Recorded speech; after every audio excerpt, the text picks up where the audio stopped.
Assalamualaikum warahmatullahi wabarakatuh. Apa kabar pemirsa Senawis TV? Senang rasanya saya Devi Brian kembali berbagi Anda dalam program Obrolan Karebos. Pemirsa, kita ketahui Musda Golkar Sulsel sudah dipindahkan ke daerah DKI Jakarta dan sudah ada 4 kandidat yang siap memperebutkan kursi sebagai ketua Golkar Sulsel nantinya. Lantas bagaimana dengan dinamika Partai Golkar itu sendiri? Mari saksikan perbincangan kami. Baik, pemirsa Selebis TV, sekarang kita sudah terhubung bersama dengan Bapak Risman Pasigai selaku Jubir Golkar Sulsel, dan juga ada Bapak Nurmal Idrus dari Lembaga Survei Nurani Strategik, dan juga ada Bapak Luhur Prianto. Saya pertama ke Pak Risman Pasigai. Assalamualaikum warahmatullahi wabarakatuh, Pak Risman. Waalaikumsalam warahmatullahi wabarakatuh. Iya, ini Pak Risman, kalau kita lihat beritanya Musda Golkar udah dipindahin ke Jakarta gitu ya Pak ya?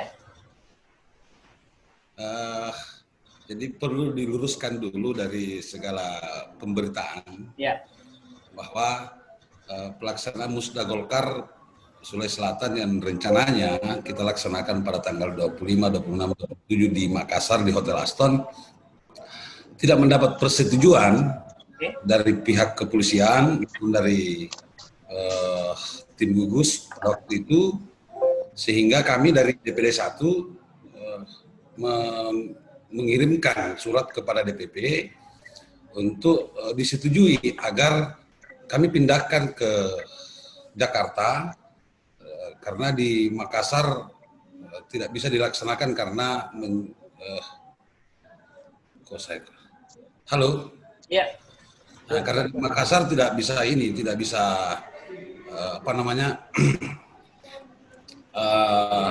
COVID-19. Oleh karenanya itu salah satu alasan utama yang kemudian harus kami pindahkan, karena kami tidak mau Golkar menjadi klaster tersendiri di COVID-19 di Makassar ini. Jadi itu alasan utamanya, nggak ada alasan politisnya.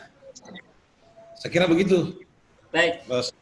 Pak Risman, ini untuk tahapan Musda sampai saat ini sudah sejauh mana sih Pak Risman? Kalau secara teknis pelaksanaan, kemarin panitia sudah oke, siap semua. Dan kalau tahapan-tahapan secara konsepsional sudah dilaksanakan oleh SC, dan SC sudah sampai pada tahapan menutup penjaringan dengan terakhir kemarin dengan pengembalian dukungan 30% sesuai aturan main di Partai Golkar. Baik, Pak Risman, itu untuk dukungan syarat calon yang diusung kan itu seperti apa sih Pak Risman? Karena kan kemarin kita ketahui ada 9 calon kandidat, tapi sekarang hanya ada 4 seperti itu. Ini untuk dukungan syaratnya itu seperti apa sih Pak Risman? Kalau secara teknis yang kami dapatkan di pihak SC, memang ada 9 kader Partai Golkar yang mencalonkan mengambil formulir, tetapi yang mengembalikan formulir itu cuma ada 4, dan secara teknis kami tidak tahu bagaimana prosesnya di SC, karena terkait penjaringan itu murni domain steering committee yang dibentuk dan bertindak atas nama DPD 1 Partai Golkar Sulawesi Selatan. Baik, terima kasih Pak Risman. Saya ke Pak Luhur Prianto. Pak Luhur, ini kalau kita lihat ada 4 kandidat yang akan bersaing untuk memperebutkan kursi 01 di Golkar Sulsel ini. Ini menurut Pak Luhur Prianto sendiri, ini musdanya sudah dipindahkan ke Jakarta. Kira-kira mana sih yang paling berpeluang kira-kira? Silakan Pak Luhur. Ya, tentu Bung Risman, Pak Risman yang lebih tahu sebenarnya, beliau orang dalam. Kami melihat fenomena ini dari luar, hanya melihat gejala, hanya melihat pola. Tapi sebenarnya ada juga baiknya ya, selain persoalan teknis, penyelenggaraan misalnya yang tidak mendapat izin dari kepolisian, untuk level musda, selevel Partai Golkar memang ada juga baiknya itu dilakukan di tempat yang safety. Mengingat dinamikanya ini kan sangat intensif, sangat tinggi tingkat dinamikanya. Kemudian kalau dilakukan di luar Makassar, ya tentu kan kita bisa mengukur kapasitas calon-calon ketua itu, yang mana yang betul-betul bisa menjadi ketua. Ini kan tidak mudah memobilisasi dukungan, dan saya kira itu juga bagian dari uji kekuatan untuk memimpin partai sebesar Golkar. Jadi kalau diadakan di Jakarta, tentu orang tidak bisa hanya menjual atau mengandalkan dukungan atau surat-surat, tapi harus betul-betul mampu memobilisasi, menggalang pendukung, dan ini saya kira ya determinasi kapital akhirnya pada menentukan pada pertarungan dan kontestasi pemilihan ketua itu. Soal siapa yang ditentukan, apa yang diuntungkan, tentu masing-masing pihak punya cara untuk mengkalkulasi keuntungan-keuntungan itu. Apalagi ada 4, dan saya kira nanti akan mengerucut menjadi 2 kelompok ya, dan ya nanti kita lihat perkembangan selanjutnya. Yang pasti kalau dikatakan siapa yang diuntungkan, ini kan masih tergantung bagaimana cara mereka membangun komunikasi politik, bagaimana menggalang dukungan, dan itu saya kira prosesnya masih dinamis. Meskipun seandainya itu dilaksanakan saat tanggal 25-27 ini di Makassar, saya kira potensi kemenangan itu saya kira ya berada di kelompok ya yang sekarang mungkin Pak Risman ada di sana. Tapi dalam situasi perpindahan ini kan masih penuh ketidakpastian. Masih ada ruang bagi semua pihak, apakah yang sementara misalnya mengungguli dukungan yang sekarang ini bisa mempertahankan atau bisa memperbesar dukungannya ketika pindah, di musda itu menjadi, istilah saya itu musda usiran gitu. Musda yang dilaksanakan di tempat kediaman atau di luar lokasi partai ini berdomisili. Itu sangat tergantung, bisa suaranya menjadi lebih kuat, bisa juga sebaliknya, penantang menjadi lebih kuat. Itu tadi tergantung bagaimana komunikasi politik, bagaimana kemampuan memobilisasi dukungan, dan yang terakhir karena ini Jakarta, persaingan di Jakarta tentu ya bagaimana meyakinkan elit partai secara nasional. Tentu kita tidak bisa berhitung bahwa satu kelompok ini dekat, karena faktanya Pak NH misalnya juga kan orang yang sangat diandalkan dengan Pak Erlangga. Kemudian Pak Supri juga mendapat surat diskresi. Jadi ya masih kita lihat secara kalkulasi politiknya ya masih berdinamika menurut saya. Nanti kita lihat kalau Pak Risman menyebut angka, nanti kami akan juga membuat analisa berdasarkan fakta-fakta yang disajikan oleh beliau. Kami tidak ingin mendahului beliau karena beliau orang di dalam sebenarnya. Begitu, seperti itu dulu. Baik, terima kasih Pak Luhur. Saya ke Pak Nurmal Idrus. Pak, ini kalau kita lihat musda dipindahkan ke Jakarta, dan tentunya ada ruang seperti yang dikatakan Pak Luhur tadi untuk para kandidat ini lebih setidaknya mencari cara agar bisa memperkuat suara mereka seperti itu. Ini pendapat Pak Nurmal sendiri seperti apa, Pak? Ya, sebenarnya itu biasa, kalau saya melihatkan biasa bagi Golkar yang begitu, Golkar yang begini ya.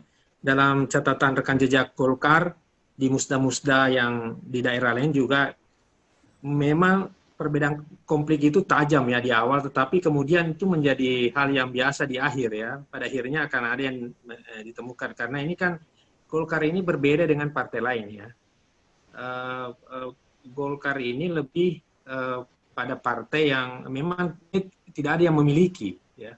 Itu berbeda dengan partai-partai lain yang sebelum, misalnya kayak Demokrat dengan segala keputusan ada di Pak SBY, lalu kemudian di Gerindra dengan Pak Prabowo, kemudian Nasdem dengan Pak Surya Paloh ya. Relatif Golkar ini memang lebih cair dan lebih dinamis. Hal itu membuat menjadi sangat wajar ketika di awal-awal pencalonan misalnya terjadi konflik kecil seperti ini. Tapi pada akhirnya kan pada semua daerah di doktrin karya kekaryaan Golkar itu kan memang sudah disebutkan di situ bahwa ada 2 orientasi partai ini. Yang pertama adalah orientasi program dan pemecahan masalah. Jadi ketika ada masalah muncul ya doktrin karya-karya itu memang selalu menjadi pegangan untuk satu hal, itu menjadi bukan wilayah politik ya. Saya sepakat dengan Pak Risman tadi, itu bukan menjadi wilayah politik. Kita tidak bisa lagi menghitung bahwa ketika kemudian itu ditarik ke Jakarta, menguntungkan calon A dari 4 calon yang akan maju, atau calon B, atau calon ketiga, atau calon keempat. Tapi ini saya melihat memang murni pada persoalan kepenyelenggaraan ya. persoalan penyelenggaraan. Dan sebenarnya kalau Golkar mau lebih mulus ya pakai cara PAN misalnya yang kemarin berhasil melakukan musda tetapi dilakukan secara virtual.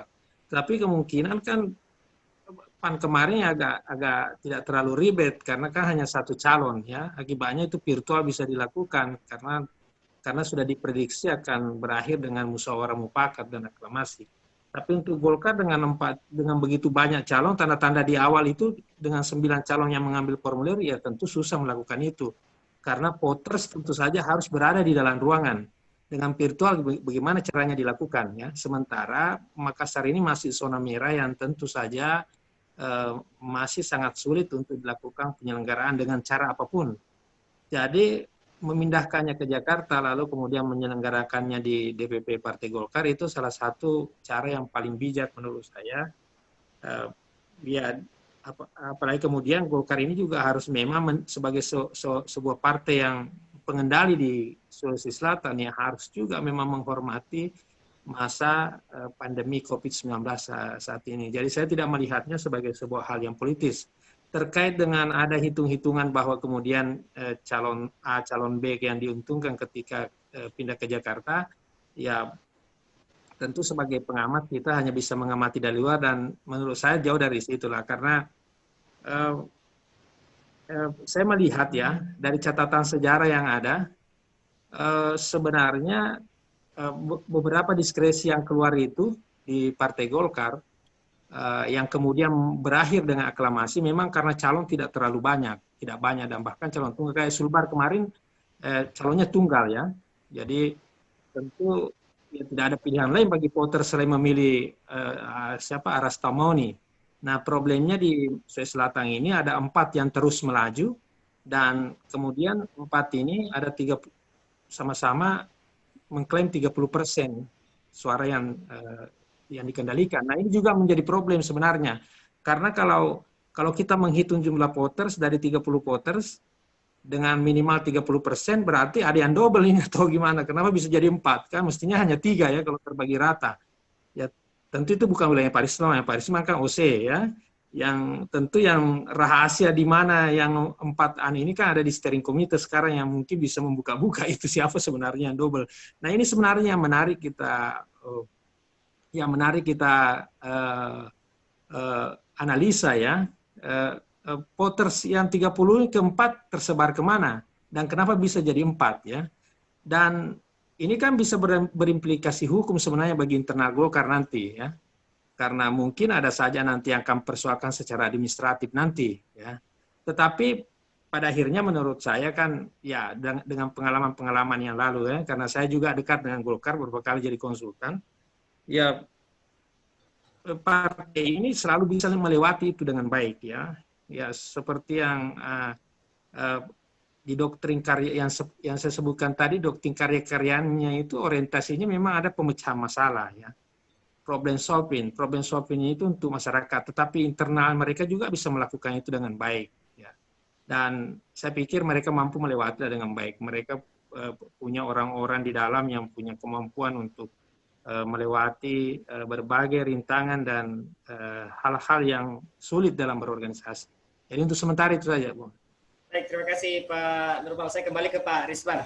Ini kalau kita mendengar dari apa yang disampaikan Pak Nurbal, untuk verifikasi dukungan nih Pak Risman kan, Pak Risman juga selaku Ketua Panitia Musda, ini ada kabar yang mencuat ada dukungan ganda pada saat Musda ini dipindahkan ke Jakarta seperti itu. Apakah memang seperti itu derasnya kabar ini Pak Risman? Kalau urusan dukungan ganda tidak ganda atau apa, kami nggak tahu, itu murni di wilayah steering komite. Dan itu ya hanya calon yang tahu dengan pendukungnya, kami nggak tahu gitu.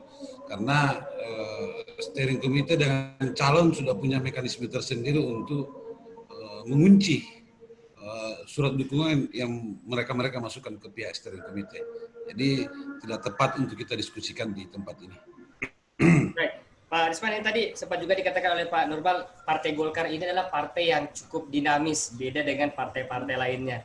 Nah, untuk Musda nanti ini kira-kira apa sih yang membedakan dari istilahnya musda-musda dari partai lain untuk bisa setidaknya ini kalau kita lihat ada 4 kandidat dan bisa betul-betul terpilih kandidat yang memang sesuai dengan ekspektasi dari Partai Golkar sendiri. Oh iya, ini sejarah baru bagi Partai Golkar di Sulawesi Selatan. Saya masih cukup muda umur di Golkar. Saya cuma pertama kali ikut musda itu di zaman Pak Amin Sam di periode terakhir. Amin Sam, Pak Ilham Sirajudin, Pak Sarul Yassin Limpo, dan sekarang. Ini sejarah baru bagi kader Golkar dan kabar gembira bagi kami bahwa pertama kali Golkar melaksanakan musda ada 9 calon yang mengambil formulir. Ada 9 kader yang siap menyatakan siap memimpin Partai Golkar. Itu tandanya bahwa kaderisasi dan proses di Golkar itu semakin dari masa ke masa semakin baik. Kalau dulu-dulu kita kenal calon tunggal, sendiri, macam-macam. Kalau sekarang ada 9 yang mengambil formulir dan ada 4 yang berhasil mendaftarkan diri ke pihak steering committee yang mengembalikan dukungan 30% itu. Ini kami dari kader Golkar semangat tersendiri buat kami bahwa ternyata proses kaderisasi di Golkar berjalan dengan baik dengan lahirnya dan munculnya calon-calon pemimpin yang baik dan kuat di Partai Golkar. Saya kira itu kalau urusan calon-calon ini. Yang pasti bahwa kami jaminkan dari Partai Golkar, dari DPD 1, bahwa DPD 1 melalui SC maupun melalui OC akan bersikap netral dan tidak mendukung calon siapapun. Karena proses pencalonan itu adalah bagian daripada dinamika politik internal semata. Saya sepakat dengan Pak Nurmal bahwa pada akhirnya kita akan menemukan titik-titik kebersamaan yang dimana calon-calon ini setiap hari kami ketemu, setiap hari kami ngopi sama-sama, diskusi sama-sama, menyelesaikan kerja-kerja partai sama-sama, bahwa perbedaan politik di perbedaan pilihan politik di internal partai itu saya kira di Golkar cukup matang lah dan bisa menjadi contoh bagi partai-partai lain. Baik, terima kasih Pak Risman. Saya ke Pak Luhur Priyanto. Ini kalau kita lihat memang seperti yang dikatakan Pak Risman tadi berbeda sekali dengan lainnya. Bisa sebelum pindah. Kenapa? Saya sedikit ada catatan terkait dari Pak Luhur atau Pak Nurmal itu. Jadi tadi disebut diskresi. Tadi disebut diskresi. Yang panitia terima itu bukan diskresi. Itu surat sifatnya biasa, tertulis tekstual, biasa, dan permohonan atau garis miring persetujuan, rekomendasi atau garis miring persetujuan. Jadi maksud saya ini menjadi referensi buat Pak Luhur, Pak Nurmal, sebagai orang yang mengamati dari luar. Kami sudah menerima suratnya itu dengan segala poin-poinnya. Jadi suratnya saya lihat sifatnya biasa, karena itu ditujukan kepada saya, kepada panitia. Sifatnya biasa, surat itu lahir karena ada permintaan secara tertulis dari salah satu kader, kemudian tetap meminta kepada kader tersebut untuk mengikuti proses mekanisme sesuai aturan, termasuk persoalan hak suara. Jadi tidak ada diskresi, karena di Golkar memang aturan sekarang tidak mengenal diskresi. Beda pada periode lalu Pak Luhur, ada diskresi, sekarang nggak ada. Itu yang saya mau.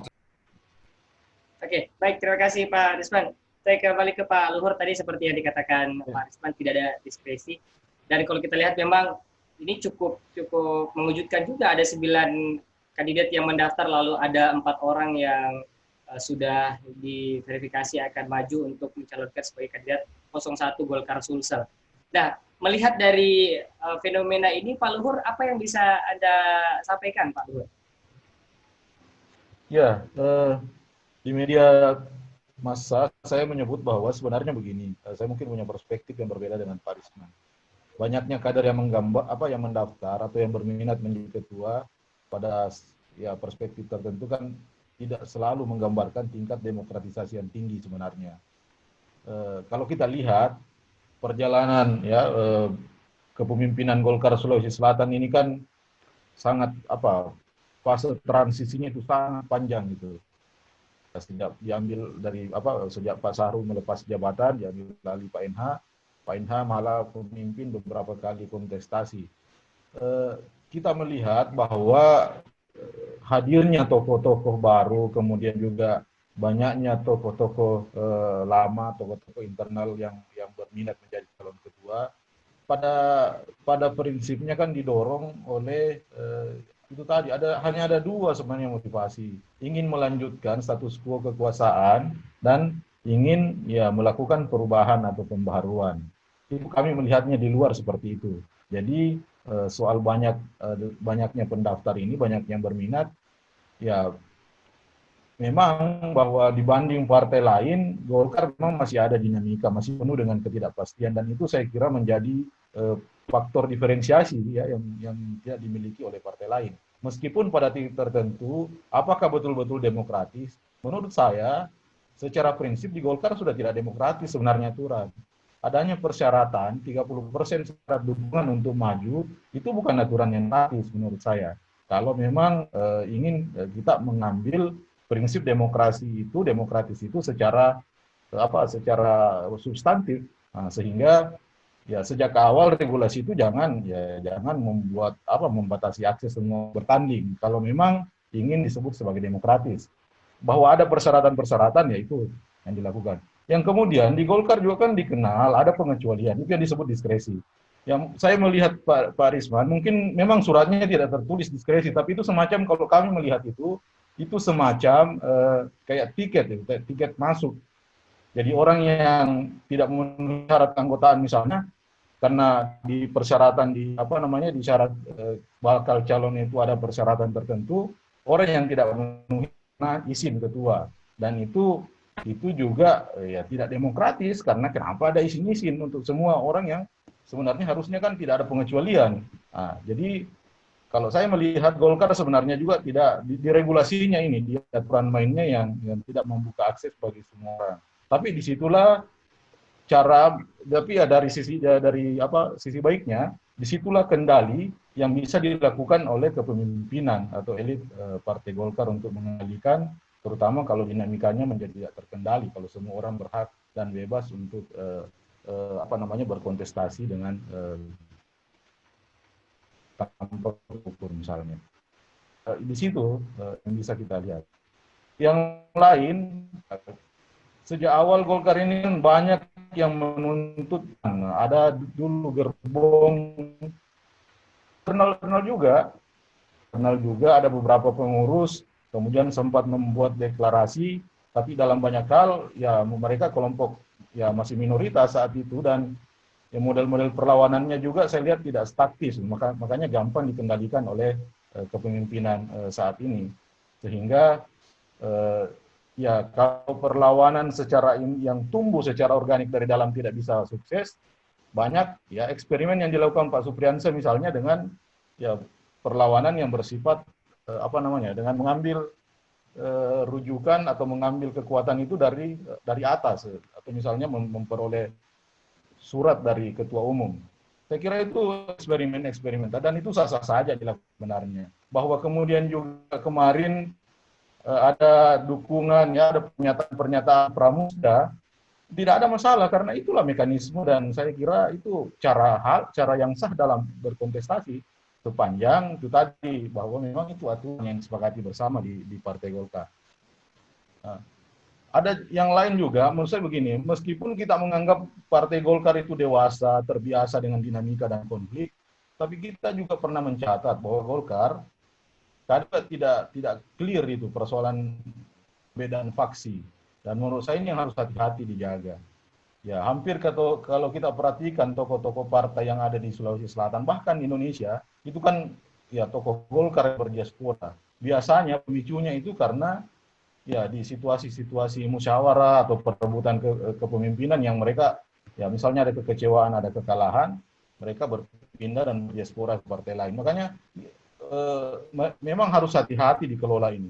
Jangan sampai terjadi lagi migrasi kader Golkar ke partai lain hanya karena ketidakmampuan ya pengelola acara, steering committee, organizing committee untuk ya menjamin bahwa setiap orang berkompetisi secara fair di arena yang ditentukan itu. Tetap hati-hati menurut saya, Golkar harus tetap hati-hati menjaga jangan sampai ada kekecewaan yang kemudian berujung pada ya migrasi atau pindahan kader Golkar ke partai lain. Meskipun dalam politik ya kekecewaan ya dendam itu kadang-kadang itulah yang membuat perubahan besar, dan tidak ada masalah juga karena dalam sejarah ya politik Indonesia, pelembagaan partai itu kan umumnya berasal dari kekecewaan atau kekalahan pada kontestasi di partai tertentu. Saya kira itu catatannya, dan saya hanya berharap ya Golkar juga bisa menjaga dinamika itu, jangan sampai bersifat destruktif yang kemudian membuat kader mereka bisa meninggalkan partai ini. Seperti itu. Baik, terima kasih Pak Nur. Sebelum saya persilakan Pak Risman untuk menanggapi, saya ke Pak Nurmal dulu. Jadi Pak Nurmal, apakah punya pendapat lain terkait penyampaian dari Pak Luhur tadi dengan banyaknya kandidat yang mendaftar, terus dengan persyaratan-persyaratan dukungan yang memang dilakukan oleh Partai Golkar? Ini pendapat dari Pak Nurmal sendiri seperti apa, Pak? Jadi organisasi itu kan dibangun oleh ada anggaran dasar dan anggaran rumah tangga, peraturan organisasi dan lain sebagainya. Jadi hal-hal kemudian yang membatasi calon itu ya harus dihormati oleh karena peraturan-peraturan seperti itu. Justru sebenarnya menurut saya memang kebijakan 30% itu kan dilahirkan Golkar lewat sebuah forum tertinggi di partai ini, yaitu Musyawarah Nasional. Jadi apakah itu demokratis atau tidak? Ya sesungguhnya menurut saya itu demokratis karena diputuskan dalam sebuah forum tinggi, ya, kalau menurut saya. Dan yang kedua, bukan berarti syarat-syarat, kalau saya melihat syarat 30% itu sebagai suatu hal yang membatasi, tetapi justru ini menjaring atau menapis figur-figur Golkar yang terbaik untuk kemudian masuk ke gelanggang, ya. Karena kalau tidak ada tapisan seperti itu, tentu semuanya akan masuk dan itu bisa mempertajam konflik yang lebih besar lagi. Ya. Dengan tapisan 30% itu misalnya disusulkan maksimal 30 ada 3 calon yang bertarung, dan itu menurut saya jauh lebih demokratis daripada 9 yang harus kemudian masuk, dan itu makin memperberat kerja-kerja dari steering committee Munas. Jadi itu dipahami sebagai suatu hal yang saya memahami sebagai suatu hal yang tetap saya memahami sebagai suatu hal yang demokratis, ya, dengan syarat-syarat yang dikembangkan itu. Terkait dengan persoalan persetujuan tadi, tentu memang harus kita menghormati juga apa yang diperoleh oleh Pak Supriyansa misalnya, karena memang dia satu-satunya, walaupun memang itu kalau kita membaca secara administratif ya tentu agak administratif, ya, tapi kita tidak mau mencampur terlalu dalam terkait dengan itu karena saya tidak paham yang mana persetujuan yang mana diskresi. Tentu persetujuan Pak Risman tadi yang harus kita hormati karena beliau adalah orang Golkar. Sebagai pengamat dari luar ya kita sulit juga menentukan apakah posisi diskresi dan persetujuan itu bagaimana. Tetapi yang jelas yang terjadi kemudian kita melihat bahwa di empat kader yang bertarung itu tentu ada Pak Supriyansa salah satu di dalamnya yang kemarin mendapat persetujuan, dan 3 lainnya Pak Samsudin Hamid, Pak Taupang Pawe, dan Pak Hamka Kadi. Jadi menurut saya ini satu hal yang kita memandangnya sebagai suatu hal yang masih terbilang demokratis. Pembatasan terkait dengan 30% tadi itu satu hal yang harus dihormati karena memang diputuskan dalam sebuah forum tertinggi dari partai ini, yaitu Forum Musyawarah Nasional. Ya, seperti itu. Baik, terima kasih Pak Nurmal. Baik, pemirsa jangan kemana-mana dulu, usai jeda kami akan melanjutkan perbincangan kita. Tetaplah bersama kami.